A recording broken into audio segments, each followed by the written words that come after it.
It has truly been an exciting journey of delivering sessions on 30 completely unrelated topics pertaining and of interest to all the professionals, whether chartered accountant, cost accountant, company secretary, lawyers, MBAs, and businessmen, directors, registered valuers, insolvency professionals, and everything.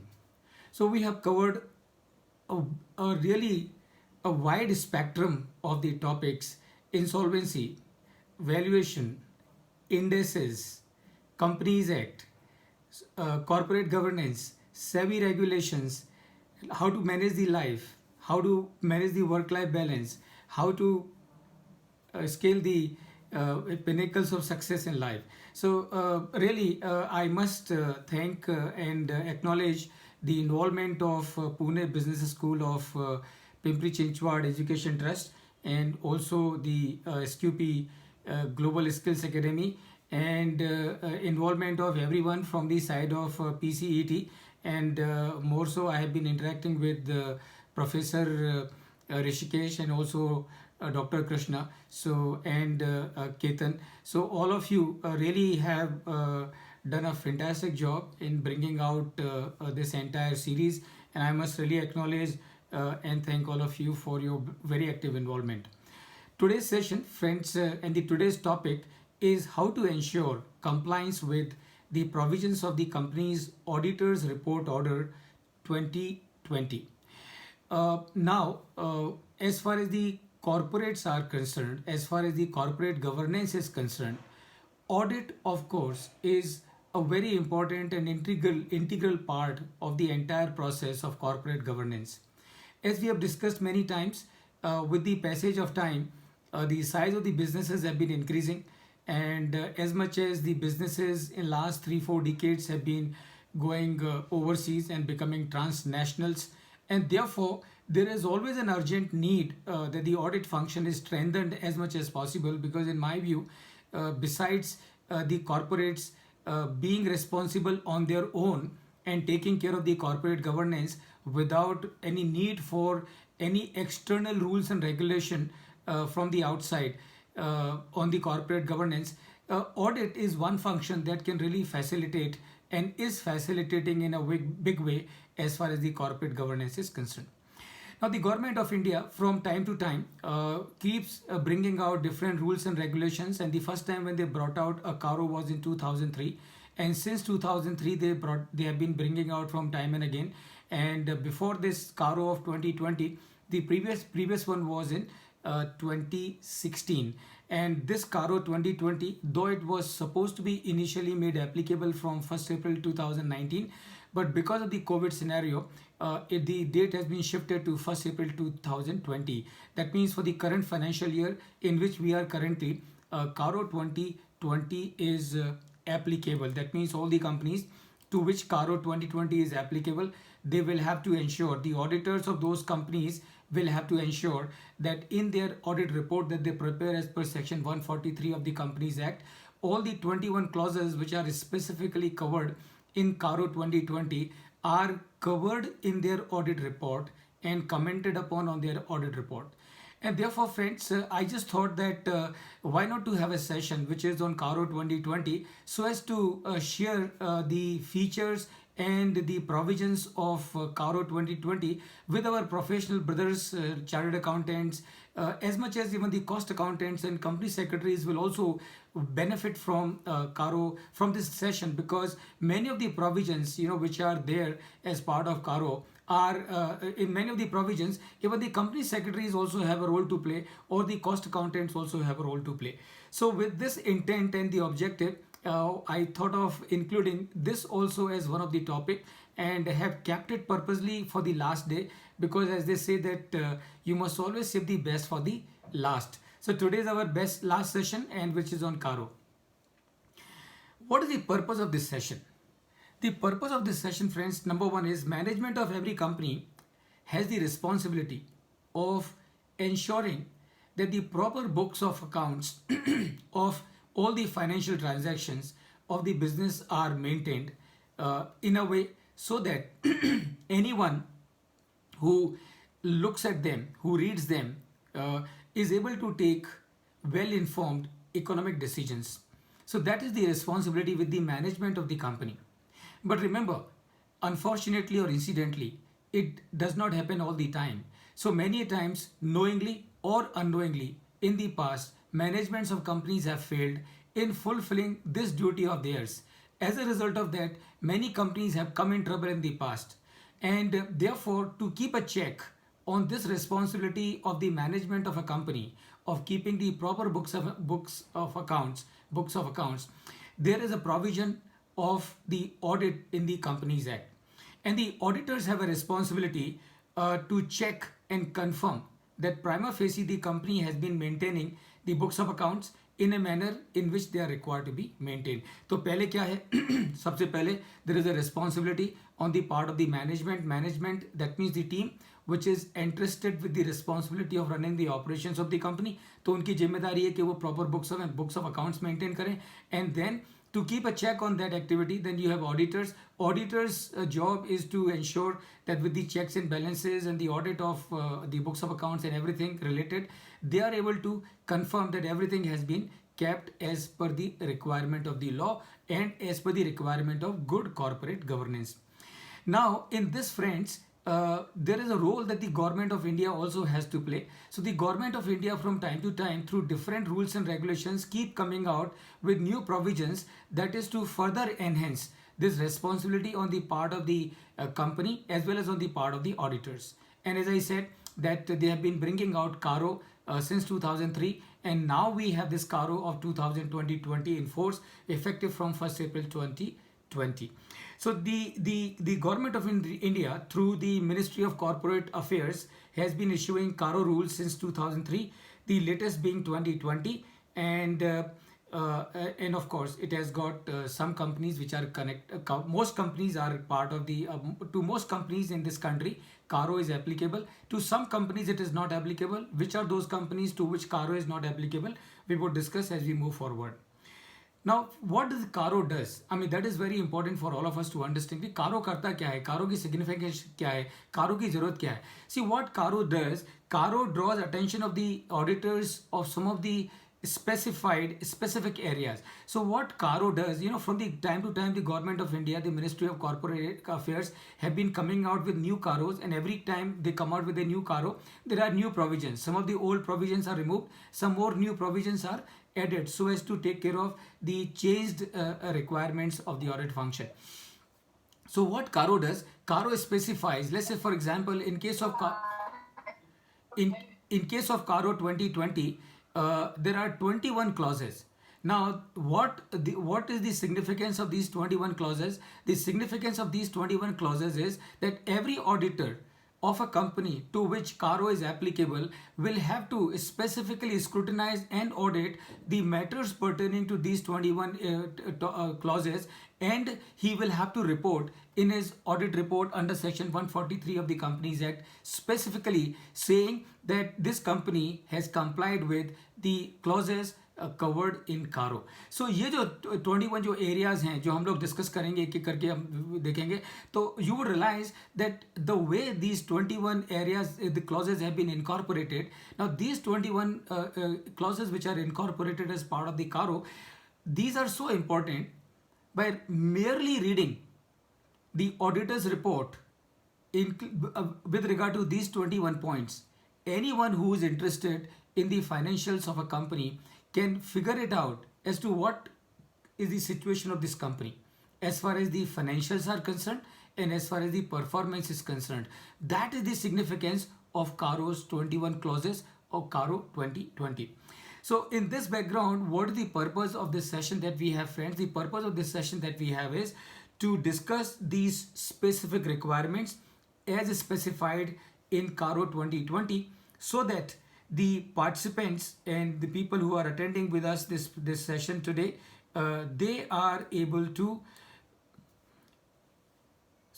they are better equipped to take care of the same during the process of audit of the entities to whom CARO 2020 is applicable, and also report the same in the auditor's report to ensure better compliance with the financial requirements in this country applicable to that company. So friends, this is the objective and the purpose that we have as far as this session is concerned of today, which incidentally happens to be the last session of this marathon webinar series. Now, what are we going to cover in next 1 hour? We would look at number one, as to which are the companies to which Caro is applicable. Number two, which are the companies to which Caro is not applicable. I'm sure many of the people who are in the audit function watching this program live, either on Zoom or on Facebook or on YouTube, or who would view this program offline and many of the social medias where all these sessions will be uploaded. So they would also like to know as to which are the companies to which Caro is not applicable, because if Caro is not applicable, then the auditor's responsibility with regard to those companies is not there, and they do not have to do anything about those companies. Then there are small companies which are exempt from the application of Caro. We will also understand as to what is the definition of small company. Then we will understand what are the changes in Caro. Then we will also understand what are the changes in Caro 2020 from Caro 2016. So the Caro that was available applicable in 2016, जिसमें कि 16 clauses थे, उन 16 clauses में से 2 clauses have been removed and 7 new clauses have been added in the Caro of 2016. So we will understand as to what are those changes which have been incorporated, so that we have a better understanding and clarity about all the provisions of Caro. Then we would look at, friends, one by one all the 21 clauses and understand as to what are our obligations as the auditors of the company, what are our obligations as the auditors of the company, or what are our obligations as the finance and account function of the company. So this is what we would understand at number 5, and then we would look at para 4 of Caro 2020, where reasons to be stated for unfavorable and qualified answers, and we will discuss that more. Then we would understand what are the tasks before the auditors under 2020. So Caro is now already applicable, so that means the financials that would be audited for the financial year 2021, and the auditors who would audit them and who would prepare their report on the audit of the accounts for financial year 2021, they will have to report as per Caro, assuming that Caro 2020 is applicable in those cases. So all these auditors have tasks cut out before them, because it's really very important steps that they will need to take so as to ensure that they comply with the Caro provisions in the spirit of the intent of the lawmakers. And finally, of course, we'll come to the conclusion. So this, friends, is the plan that we have for today's session on Caro 2020. Now, as always, I would also like to share with you as to whom this session would be benefiting. So number one, this session would benefit all the accounting, auditing, finance and corporate professionals. This program would also benefit all the members of the audit team and the auditors responsible for the audit. This would benefit members on the boards of different companies, and more so members who are on the audit committees of different companies, and more so independent directors who are on the board of different companies. So they would benefit from this session for sure. This program would also benefit management and the corporate advisors. It will benefit all businessmen, members of top management teams, because ultimately it is their responsibility to ensure that the books of accounts are proper books of accounts are maintained of the financial transactions. So they too would benefit from this session. And then, of course, practicing chartered accountant, cost accountants and company secretaries and other finance and accounting professionals will also benefit, because they have to advise their clients. They have to advise their clients in respect of matters covered in Caro 2020, as some of the matters given in Caro have direct connection with the practicing cost accountants and the practicing company secretaries. So they would also benefit, even though they are not, or they do not do the audit, statutory audit, but they would still benefit from this session. Government agencies and departments interested in compliance by the corporates with corporate governance, business ethics and CSR related rules and regulations will also benefit from this session. And finally, friends, of course, all the students of cost accountancy, chartered accountancy, company secretaries, MBA, and all the professional courses, I'm sure would also benefit from this session, because they will have an advanced understanding as to what are the obligations of the auditors and the companies and the managements as regards Caro 2020. So I'm sure they too would significantly benefit from this session. Let's come to now, friends, the specifics of Caro. So the Caro was issued on 25th February 2020. It has become applicable from 1st April 2020. As I said earlier, it was to have become applicable from 1st April 2019, but because of COVID, the date of applicability of Caro has been shifted to 1st April 2020. So that means for the current financial year, it has already become applicable. It is applicable to every report made by the auditor under Section 143 of the Companies Act. So that means all the auditors who have to prepare audit report as per Section 143 of the Companies Act, they will have to incorporate a separate report about the Caro matters in their audit report. It is also applicable. It is applicable to all companies except few companies that I would discuss with you in any case. But it is also applicable to foreign companies. So this is the question that can come to the minds of many people as to, is Caro applicable to a foreign company? And the answer, of course, is yes. So the foreign companies defined as per Section 2, subsection 42 of the Companies Act, Caro is very much applicable. Caro is not applicable to auditors' report on consolidated financial statements. So remember, it is applicable in case of financial statements which are prepared on a standalone basis. It is applicable in case of financial statements which are prepared on the separate basis, but it is not applicable to consolidated financial statements except the clause 21 of Caro, which is specifically applicable in respect of the financial statements of consolidated financial statements. So this is what it is. What Caro does, Caro spells out the minimum things, and friends, this is what every one of us need to understand. Caro क्या करता है? Caro brings out minimum things which should be addressed by the auditors in his report in respect of a company to whom Caro is applicable. So ये जो 21 जो items हैं, clauses हैं, ये बहुत ही important clauses हैं, और ये clauses के audit से auditor के ध्यान में आता है कि ये company की functioning कैसी रही है, और ऑडिटर के ध्यान में आता है तो ऑडिटर रिपोर्ट करता है उसको कि ये कंपनी की फंक्शनिंग या फाइनेंशियल ईयर में कैसी रही है, और उस रिपोर्ट को पढ़ के the share holders and the other users of the financial statements are able to take well informed decisions about that entity. So this is, friends, as far as what the Caro does. Now, Caro 2020 is not applicable to whom? Number one, so Caro 2020 is not applicable to a banking company. It is not applicable to an insurance company. It is not applicable to a company licensed to operate under Section 8 of the Companies Act. It is not applicable to one person company, that is OPC, and it is also not applicable in case of a small company. So these are the companies to which Caro is not applicable. Caro is applicable to private limited companies per se, but it is not applicable in case of certain private limited companies. And which are the certain private limited companies to which Caro is not applicable? So the companies, private limited company which is a subsidiary or a parent company of a public company, Caro is applicable. So Caro is applicable if the private limited company is either a subsidiary or a parent company of a public company. Caro is applicable to such a private limited company. If the company's paid up capital and reserves are more than 1 crore of private limited company, Caro is applicable.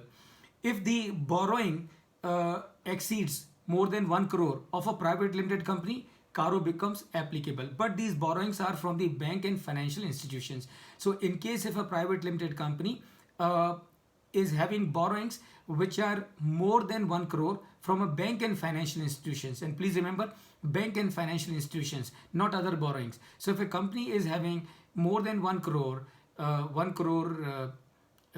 borrowings from banks and financial institutions, then Caro would be applicable to such a private limited company.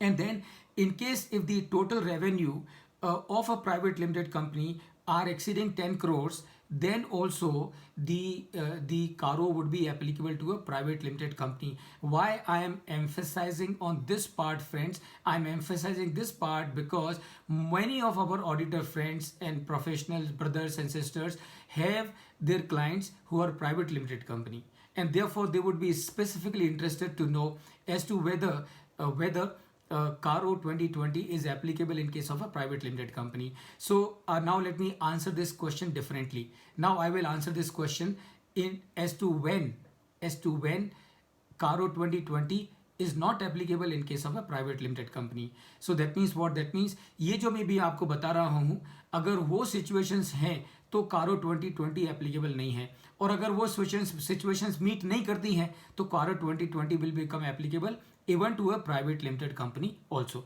So when CARO 2020 will not be applicable in case of a private limited company, number one, this private limited company is neither a subsidiary nor a parent company of a public company. That is condition number one. Condition number two, it has got a paid up capital which is less than 1 crore. Paid up capital plus free reserves plus surplus put together is less than 1 crore. That means CARO will not be applicable. This company has got borrowings of less than 1 crore, less than 1 crore from a bank or financial institutions, CARO will not be applicable. And this company's total revenue are less than 10 crore, CARO will not be applicable. That means all these four conditions need to be met in case of a private limited company for CARO not to become applicable in case of that private limited company. So what are those four conditions? Those four conditions are: number one, the private limited company should not be a parent or a subsidiary of a public company. Condition number two, the reserves and surplus and paid up capital all put together should not be less than 1 crore of that private limited company. Condition number three, borrowings of this private limited company from banks and financial institutions should not exceed more than 1 crore of that private limited company. And the fourth condition, that the turnover, the revenue of this company as per Schedule 3 of the Companies Act should not exceed more than 10 crores. So in case if all these four conditions are met in case of a private limited company, then CARO will not be applicable to such a private limited company. However, if any of these four conditions are breached in case of a private limited company, CARO will become applicable to that private limited company. That means auditor of that private limited company, while making his report as per section 143 of the Companies Act, will have to incorporate his comments about the 21 clauses which are there as part of the CARO 2020. Now, how do you define a small company? Yeah, very quickly, because this may be of relevance to many of the auditor friends. So paid up cap, as per section 285 of the Companies Act, a small company means a company other than a public company. Okay, so if a company is a public company, remember it is out of the definition of small company in any case. So a company which is as per section 285 whose paid up share capital does not exceed 50 lakhs or such higher amount as may be prescribed, which shall not be more than 5 crores. So in that, if that is the case, this company, if the capital, paid up capital of this company, which is a private limited company, which is not a public limited company, whose capital is less than 50 lakhs or 5 crores or as may be prescribed, then it is a small company. Whose turnover does not exceed more than 2 crores is a small company. So these are the conditions, these are the two conditions which have to be applicable for a company to classify as a small company. And remember, in any case, a following company shall not qualify. So a holding company or a subsidiary company will not qualify as a small company. A company registered under section 8 of the Act will not qualify as a small company. A company or body corporate governed by any special act also will not qualify as a small company. So why the definition of small company is important? Definition of small company is important because CARO is not applicable in case of small companies. So this is friends, as far as the definition of small company is concerned. Now, what are the changes that are there in case of CARO 2020 over CARO 2016? So as I said in the beginning of the session, friends, 7 new clauses have been added in the CARO 2020, and 2 of the clauses have been removed. As a matter of fact, it is only 1 clause has been removed, 1 clause has been deleted, but it has been added as part of subclause to another clause, that is clause 10. So what are the new clauses which are added? Number 1, unrecorded income, and number 2, internal audit system, number 3, incurred cash losses, Number 4, resignation of a statutory auditor. Number 5, no material uncertainty about company's capability in meeting its obligations.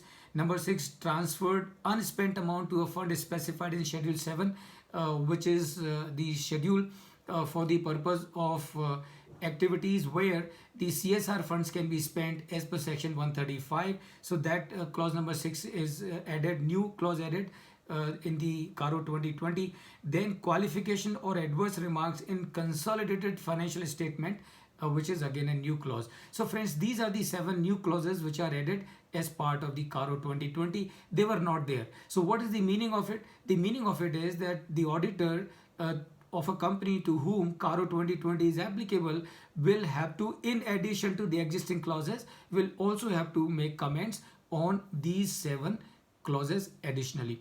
And which are the clauses that have been deleted? So the first one clause that has been deleted is approval of managerial remuneration. So earlier in CARO 2016, there was a clause 11, and where the auditor were to make a comment as to whether the managerial remuneration has been paid as per section 197 of the Companies Act, and not in or and in case if there were inadequate profit or no profit, then as per schedule 5. So in case if a company paid remuneration in excess or in violation of the provisions of section 197 or schedule 5, then whether that company had made arrangement to get the excess remuneration refunded from the managerial personnel, that was the comment required as per CARO 2016. Now that has been done away with. So that clause is not there at all. Now auditors are not required to make a comment with regard to the managerial remuneration. Private placement or preferential issues. So this was the clause that was there in 2016. This clause is there now also. The only difference is earlier it was standing as a separate clause by itself. Now it has been made part of another clause, clause 10. And clause 10 is about the IPOs, about the funds raised through the IPOs or subsequent public offers. So where now this has been added out directly. So these are the friends changes in CARO 2020 over to CARO 2016. Now friends, what we do, now we look at all the clauses one by one. There are 21 clauses, and of course we have a limitation of time, because limitation of time is always there, but it will be my endeavor to give you a good understanding of all these clauses, 21 clauses one by one, and I'm sure you will definitely be able to grasp the gist of the clauses. So the first is first clause is about the fixed assets. Now, as according to this clause, which is about the fixed assets, what comment the auditors have to give in the audit report with regard to the fixed assets? Number 1, is the company maintaining proper records of all the tangible assets as well as the intangible assets? Are the assets verified by the management from time to time? And if there are any material discrepancies, then those discrepancies are suitably dealt with in the books of accounts. And number 3 is, are the title deeds of all the immovable properties in the name of the company? That means asset belonging to the company, and the title deeds are also in the name of the company. Now, in case if it is not the case, that means in case if the asset of a company is held in the name of somebody else other than the company, then this auditors will have to make a comment and disclose information as to which are the assets, which are the immovable properties where the property belongs to the company, but ownership is in the name of somebody else. So what details will need to be given for clause 1 on fixed assets? Number 1, description of the asset. Number 2, the gross carrying value of that asset, held in the name of whom, whether promoter, director, their relative or employee. So the person in whose name this asset is being held, whether he is a promoter of the company, director of the company, or their relative or their employee, and the period for which such an asset was held in the name of somebody other than the company, and reasons as to why this